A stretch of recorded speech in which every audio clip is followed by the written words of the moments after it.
And if you would, in your statement, just if you would give us an idea of what you bring to the board in light of the current budget crisis and innovative thinking and how we may have to think out of the box and where we're going because of the it looks like a huge reduction of revenue. You also wanted me to mention, thinking out of the box. Representative Keller, you are so correct. I've had some conversations with some legislators, and they just said, Esther, the fact of the matter is, our funding is going to be cut, and we're going to have to think of a new way to deliver education. It's certainly something that our board is going to address. In June, we are having a retreat. That's one of the subjects we're going to be talking about. How best can we set priorities that will have something to do with funding, and what can we help as far as leadership is concerned for the delivery of education to all within the realm of the new funding that we do have. Ms. Cox, while you were the principal of King Career Center, what improvements did you implement? Oh, let's see. Through the chair, Representative Vasquez, we at that time were enjoying full funding from Carl Perkins. And so we were able to change over much of the equipment that we had and bring it current. For example, they had old Wang computers. We were able to get rid of those. We could put in a modern lab. In fact, they had a big computer, a big DEX computer, and we went to PCs. What was the budget? How many years were you principal of the King Career Center? I was principal 8 years. 8 years. And can you tell us what was the first year, the budget there? Through the chair. Representative, boy, that's been a while ago. And I would be remiss if I tried to drag up numbers. I retired in 1998, so I went to the Career Center in 1990. And I just do not recall what the budget was. Oh, even the last year that you were principal?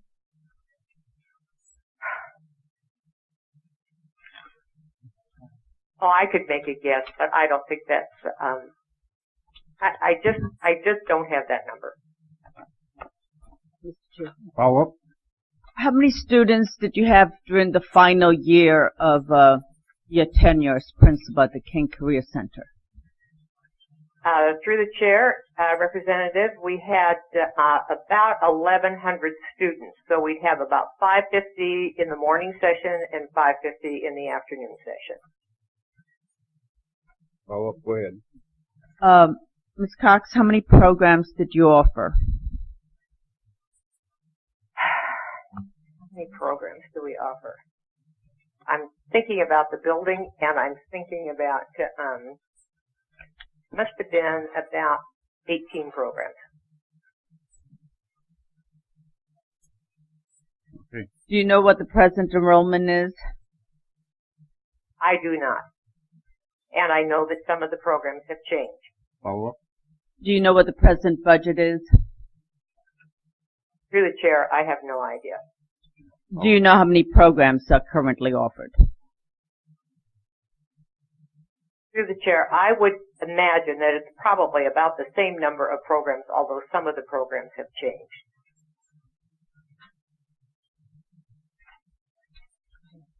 Okay. Okay. Representative Vasquez has a series of questions, so if you would, just go ahead and ask them, and you don't have to come through the chair.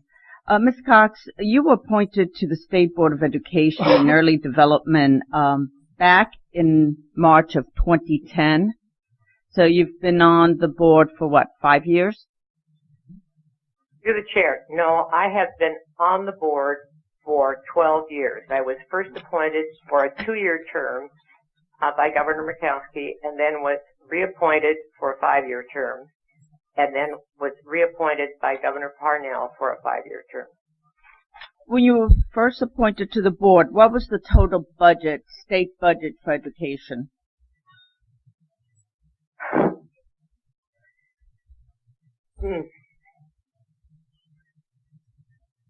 Through the chair, I have to apologize. I don't have those numbers at the top of my head. And as I said about the Career Center, I could make a guess, but I would imagine 12 years ago that it was smaller than it is now. Like anything else, the budgets grow. Follow up. Do you recall 12 years ago what was the student population for the entire state? Roughly? Through the chair. Oh, I don't know. 50,000? I'm sorry. I apologize. I just don't have those numbers. And I'm uncomfortable just throwing numbers at you. So, Ms. Cox, I'll ask the same questions for your last year. For this past year, what was the total number of students enrolled in our school system statewide? Well, I would say some 50,000 students. Okay. Ms. Cox, the same question with regard to the total budget last year for the whole school system in the state.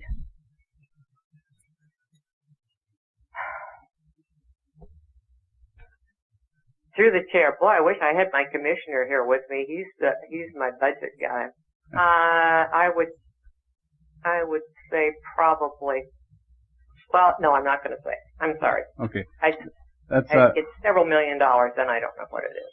But if you remember when you were here before the committee, the topic came up about Common Core, and I just would like you to, if you would, make just a couple sentences statement about where you see the state is at with Common Core, and if you have any suggestions on how to move forward on that issue. And I'm not going to describe the issue. I'm going to leave that to you. Just very briefly, please. Okay. Yes, Mr. Chairman, I know that Common Core has been a real subject of conversation throughout the state. Let me just tell you about a meeting that I attended. I'll try to make this fairly brief. It was a regional meeting for the National School Boards Association, and this goes way back before 2008. And I heard the representative from the CCSSO, or whatever the acronym is, for the chief school officers and for the governors associations, who indeed wrote the core standards. And they made a presentation, and it was so arrogant, I couldn't believe it. And I thought, and we were told exactly what we could do. We could accept these Common Core standards, and we could not change them. And if we wanted to make any change, we could add 15%, and that was it. And I came back and talked with the commissioner at that time and said, this is not what we want for the state of Alaska. And, of course, the department had already been working. We needed to have people involved in our state. If I've learned anything as a school administrator, I learned that the best idea I had would only work if my faculty felt it came from them. Everybody had to have ownership, and that's the tenet that we used when we built our standards for our state of Alaska. And I'm not going to go through all the kinds of meetings and the people who were involved, but there was somebody from every facet of the communities across our state had the opportunity to be involved. And then when the standards were written, they came to the state board. We extended the public input time for usually is 30 days. We went, I think it was 6 months, so that everybody had a chance to make a comment about the standards. One of the issues I know is that they say, well, that our Alaska standards are just like the Common Core. In many respects, they are, but almost half of our Alaska standards are different than the Common Core. And the bottom line is, how many standards can you write for Algebra 1, for example? So some of them are going to be very similar. I think we are stepping out with our standards, and I could give you all kinds of reasons, but in time constraints I'm not going to, of why we need much more rigorous standards. We had to have standards that Alaska wanted standards, put it that way, wanted standards that when students started out, got across the stage with their diploma, that they were ready for careers, for additional certificate training, for college or university. And our standards have been vetted by the university system, and they say, our students meet these standards, it's going to be a get-go for them once they hit the university system. So much of what I've heard against our standards just flat isn't true, I have to tell you. I have all kinds of faith because of the way they were developed, and the department has done yeoman's work in getting help to schools so that they know how to rewrite their curricula so that they meet these standards. Yes, sir. Thank you. So my name is Heather Fussell. Did you need me to spell that, or? Well, I can't hear you if you're responding to me. So I would just like to say that I'm really concerned about the discernment level, and I think there is a lot of confusion about our standards mirroring Common Core standards, and I feel like there's less than truth coming out about that. So I would like to ask you about the data that's being pulled from students in these AMP testing, and about it being connected to other personal data through the PSD information, and I'm not sure if you can hear me even. Can you hear me? Heather, we are not, I did not mean at all to, I was distracted here, but we aren't questioning the candidates now with testifiers. That is not the intent of this meeting. The intent of the meeting is just to review Esther's credentials, and our decision before us today is whether or not to move her name forward to the full body for consideration. So anyway, I apologize. I was distracted, and I frankly wasn't listening to what you were saying. So thanks, Heather. I apologize for that. Okay, so with that, Madam Vice Chair, do you have a motion? Yes, I move that we forward Ms. Esther Cox application for the State Board of Education and Early Development to the whole body for consideration for confirmation. How we vote on this is no indication of how we may vote on the floor. This is a vote on whether or not the name should go forward to the full body for consideration. So if we were to vote no here, what we'd be saying is no, we don't want the whole body to vote.